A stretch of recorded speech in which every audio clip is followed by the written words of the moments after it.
Një video e mbërritur mbrëmjen e sotme në redaksin ton tregon një situatë tepër të rrezikshme në zonën e Alidemit në Tiranë. Siç shihet në pamje, një i moshuar ecën në mënyrë të paqëndrueshme mes makinave në lëvizje, ndërsa mban përdore një biçikletë. I moshuari lëviz me hapa të çrregullt dhe futet mes korsive, duke detyruar drejtuesit e automjeteve të ngadalsojnë shpejtësinë për të shmangur përplasjen. Nga lëvizjet e tij, duket sikur mund të jetë në një gjendje të çorientuar, ndoshta si pasojë e konsumimit të alkoolit ose një problemi shëndetësor. Megjithatë, kjo mbetet e pakonfirmuar.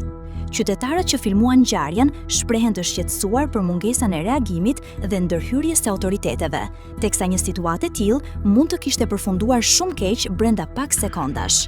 Fatmirësisht nuk pati të lënduar, por videoja është një kujtesë e fortë se rreziqe të tilla ndodhin çdo ditë dhe kërkojnë vëmendje më të madhe nga institucionet përgjegjëse.